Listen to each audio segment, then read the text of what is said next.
Any of the success stories of Obamacare? I have. Yeah. Yeah, and that's good. And that's good. You know, and obviously there's, you draft 3,000 pages of legislation and you have how many tens of thousands of regulatory sheets of paper.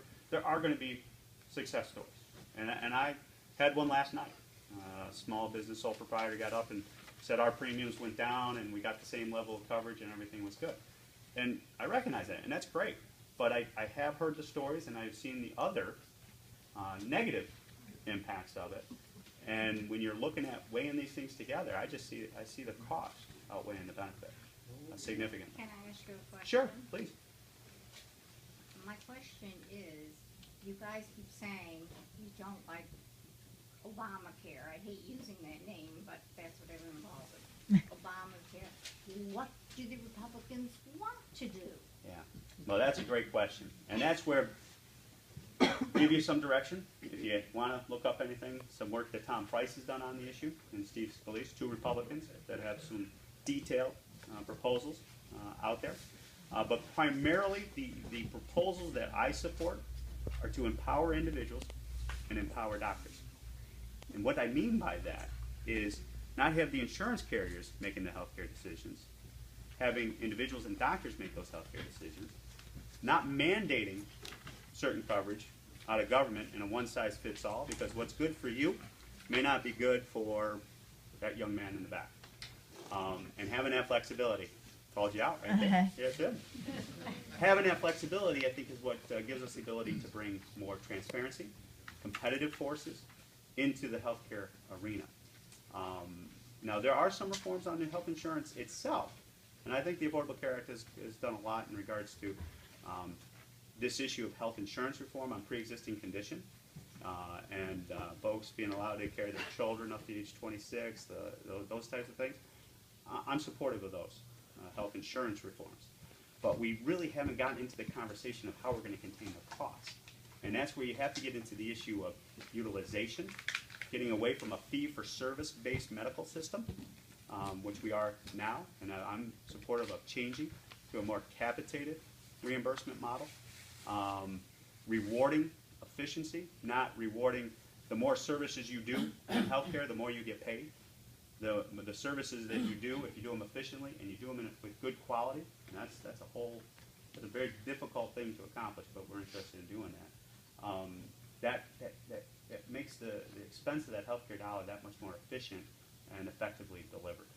So those are the ideas that we're trying to promote. And some concrete examples of that would be, the ability to purchase health insurance across state lines is something I'm supportive of. I think would open up that transparency and competitiveness.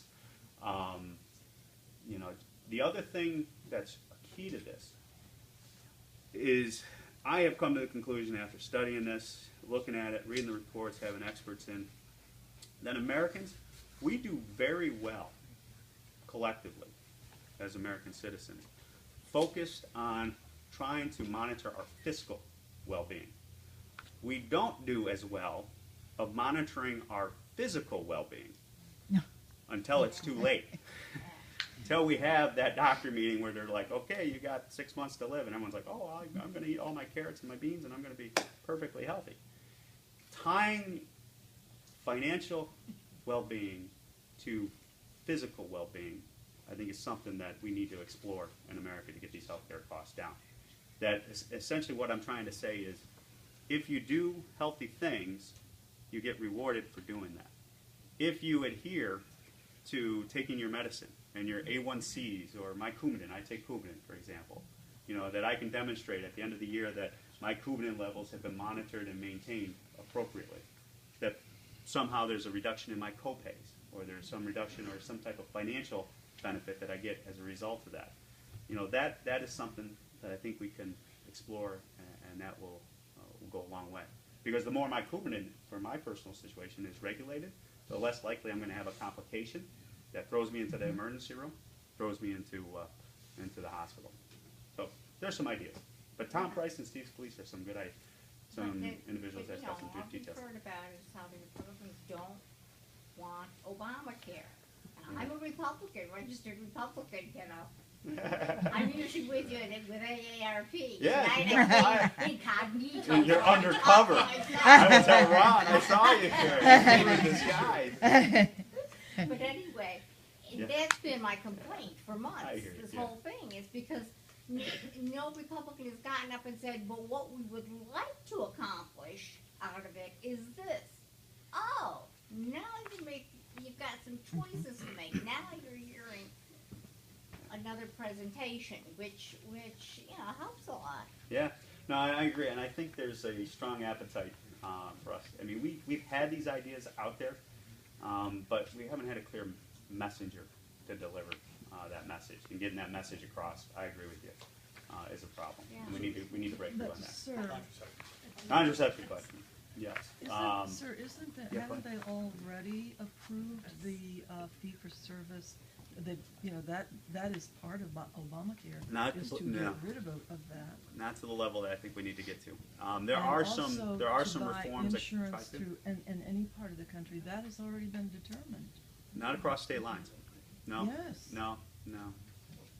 Well, Preventative care being covered is. it is. Well, the types of care, but allowing carriers to, regardless of where they are, sell it across state lines, that is not authorized under the law. And Now, some base also- essential benefits, is my understanding of the law, has been declared at the federal level, and that all carriers are going to have to provide these services. But that's part of the problem, because, as I heard last night at a town hall, we heard a young man get up and say, or maybe it's a middle-aged man, can't remember right off the top of my head, but I'm trying to buy coverage for me. Why do I need to buy pediatric dental care when I have no kids? Why do I have to buy contraceptive services for women when he's not a woman that's going to need that? So the one-size-fits-all mentality is something I have a problem with. Yeah. Well, I do think his Washington is exempt from Obamacare in regards to. Yeah. No, They don't have to buy Obamacare. They've got their own. Actually, that's not true. And I've been supportive of that provision that's in Obamacare that says what's good for one is good for all. So as of January 1st, we're required to be part of Obamacare. And actually, the amendment, the Grassley amendment that went into the Affordable Care said that we shall be in Obamacare. We don't really have. But didn't the president make an executive order that Congress was exempt and This the White is House? something. Yeah, this is something that I'm upset with. What it did is the president issued an order through OMB, the Office of Management Personnel, whatever, Management Personnel. So many acronyms in Washington, D.C. Personnel Management, thank you. And what it did is it said, we are going to interpret the law so that members of Congress and the senior staff that are now required to go into Obamacare, that we have to buy our health insurance off the exchanges under Obamacare, we are going to be the only ones that get the ability for their employers to contribute towards those plans that they buy on the exchanges. We actually drafted a bill, dropped a bill, to repeal that special treatment, and it was my last offer, if you would, that I personally went to the hopper of the Florida House and said, look, let's keep the government open, but let's end this special treatment for members of Congress. I didn't go anywhere. No one picked it up in the sense of it was put to the, we tried to incorporate it in that government shutdown debate, but it was rejected. And that's wrong. What's good for one is good for all. So the two solutions to that I continue to advocate for is, one, repeal that interpretation of the OMB.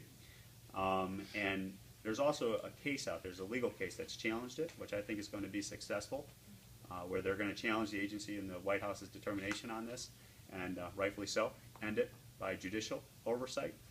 But if it doesn't, legislatively, repeal it, make it clear that we shouldn't get that special treatment. And second, if we can have our employers, the federal government, contribute towards our health insurance and Obamacare, then every other American should have the ability for their employer to contribute to their plans under Obamacare. So equalize it, one way or the other, and give people the choice which one you want to go with. So, we're supposed to do contraception. And Contraception. we all through a long list. I have 21 questions here that are different, so we're gonna try and get as many of them as we can, but contraception and we'll move on. And with all due respect, Yeah, sir, I please. don't have any children in school, but I'm happy to pay taxes for all kids to go to school. So your argument that this man doesn't use birth control, I don't see that. Well, that's not paying attention. That's mandating that he has to buy a product. That he has to buy a product that he doesn't want or need. If That's the difference. Okay, if we go through and choose, like, in our taxes, for example, which things we support and which things we don't support, I wouldn't pay most of my taxes. So I just see this as a slippery slope where you choose what is good for you, not what is good for your country. See, and I see the slippery slope the other way. I see the slippery slope that this is going to lead to, no longer will you even have a choice to buy this product, even though we're going to tell you what product you have to buy. You are going to be mandated to pay taxes, and then you're going to have complete government run. And my opponent supports single-payer health care, expansion of the Affordable Care Act. She believes the Affordable Care Act doesn't go far enough, that we need complete single-payer, which is the federal government running and controlling health care in America. I disagree with that. And that's a slippery slope that I see us going down this path. You mean nationwide healthcare? Nationwide health care. What's wrong with that? In other words, I can go from here to California and still have the health coverage? And run by the government. Okay, we got an It's gonna 18. get that way anyhow. Looks like it's already there, so what's the difference? There you go. I've been living on welfare for so long, and I've had, that, so Okay. basically the same thing. Yeah, the issue with that is you got $18 trillion worth of national debt. Your debt. How are you going to pay for it? What's that? Your debt. Our debt. Our bad. Why not your debt? No, it's your debt too. Because I didn't go off and ask for the debt. But you're responsible for it. Actually, you know what? They're I grandkids shouldn't now have because to it's at pay such for a things such I a didn't level. want. I didn't want a war. Why should I pay for your war? Not Yeah. my war. It's Yeah. America's Your effort. war. Your Everybody won. I disagree. But the debt is something that's accumulated over a long period of time. Republican, Democrat have gotten us into this big hole. And the problem is We the were debt is out so of debt large in now. Kennedy era. The debt is so large now that their kids are the ones that are going to have to settle it. I mean, think about it. Is it fair? Is it really fair that every child born today in America draws his or her first breath owing about $55,000? That's nonsense. That is true. No, that is nonsense. That because is true. It assumes that they have to pay back the debt, which isn't true. We don't have to pay the debt back? No, we don't have to pay the Why debt not? back. Why not? We never have. Why would we do it now? The debt isn't new. What's the big deal now? See, now this Because we is want Paul. to keep the Chinese from coming over here and collecting, because that's what they're gonna be buying, is the Chinese are gonna come over here and get our land to take care of the debt that we owe him. And see, sir, this is where we're going to, and I've read Krugman, I've read the different philosophical, economic principles that government debt is not relevant. I think it is. I think it's dangerous. You I reject think them, it's but you're jeopardizing. not an economist. What's that? You're not an economist. He doesn't have to be. Yeah, thank you. Appreciate that. I think, if you The think, experts say one thing, you say something else. He's an expert. Why now. should we believe you? well, Look at the experience. and all I'm saying, There is Instead that. of All right. backing, sir, Hello, be hello. pleased with us. Hello, so we're gonna try and be friendly to each other here, and we'll this is try where we're and going to stay on have the written debate, and this is what we have to debate, and this is what I do in Washington all the time. And I try to encourage this debate, and we have these conversations, and it is amazing how much more we agree upon than we disagree upon. But we're going to disagree on the fact that the debt has to be paid back. It has to be. It's a fact that it You does. pay for it. It has to be paid back. It And- does not. Why What- can you say that? Because if you don't have confidence in American ability to pay its debt back, I people didn't are say going to that. lose I said the confidence debt in the doesn't American have to be economy. paid back. I understand. And my philosophy, When my do we have to belief pay it structure, back? When, Tom? When does we when the have to pay it back? creditors demand their payment on their bonds, When will that happen? so right now, it's happening today, Well, right here, Can we pay? the interest on the debt, Well, the interest on the debt. Oh, the interest. Okay, Fine. Can we so- pay the interest? Today, at Oh, historically low rates. when won't we Now, be when the able to pay 10-year treasury just closed today at 2.95%. That gets up to 6 or 7%. Now, how many people here remember interest rates of 6, 7%? So our federal, the federal Remember in the late Reserve is 70s? gonna make Remember in the more late money 70s? out of thin air again? Yeah. Remember in the late 70s? Remember in the late 70s when interest rates got up to, what were they? 15, 17, 18%? Okay, so when you start paying this back, just say at 7%, just to put it in perspective. This gets up to about 7%. That's about an additional $500 billion, give or take, of interest payments on that debt. And I would hope we would agree we can't default on our debt. We got to pay it back. So Yeah. at least that interest has to be paid. So now, this $200 billion out of the $3.5 trillion, you have to come up with $700 billion. We spend a total of $670 billion on defense in America. We spend on everything the government shutdown was on, $615 billion. You got to find a piece of this pie of $700 billion to pay the interest on that debt. That's interesting coming for somebody who voted against raising the debt ceiling. Because we have to get that debt ceiling under control. We don't have to spend all that on defense. Okay, cut and that I right understand in half. you're gonna have a philosophy, some people say we should spend Philosophy, zero, yeah. right? You don't wanna do any here. I got it, I understand that. I disagree with you. I think we need a strong defense. No, I think what? there's bad guys Build out more Defense. bases in Africa? Okay, well, so at least we agree we gotta spend some money on defense. Now it's a question of where we're No, I gonna, how don't much want we're gonna any spend. bases in Africa. What that means is you're taking over their land for their resources. I appreciate your point of view, I appreciate Like it. the Middle East. But that's the point that I think we have to stress. And to the comment about someone who voted against raising the debt ceiling in order, you know why? Because I don't know what there you was said. no plan to deal with the $18 trillion So worth of you debt. would think that going on and not raising the debt ceiling and possibly defaulting was a better option? No, what I believe, That's the way you voted. what I believe is that by drawing the line, we are gonna finally get a plan put together, like the budget agreement, that's a step in the right direction, but I'm not going to just maintain the status quo. If you want me to go to Washington DC to maintain the status quo, that's not what I went to Washington to do. I went there to solve this problem and these problems for these kids, my kids, our grandkids, and that's what I'm gonna continue to do as we go to Washington. And so what we need is a plan. I do recognize, I disagree with my colleagues on my side of the aisle that say this debt crisis of $18 trillion can be solved in 1 year. It cannot. It cannot. I got guys I argue with on my side all the time that say that this thing can be cash flowed. You know, rob Peter to pay Paul, and there's enough money coming in the coffers in order so that we never default on our debt in a given year. Fact is, we're running, now we are having better numbers now, but you're running about $500 billion short every year. You can't cash flow a $500 billion problem away.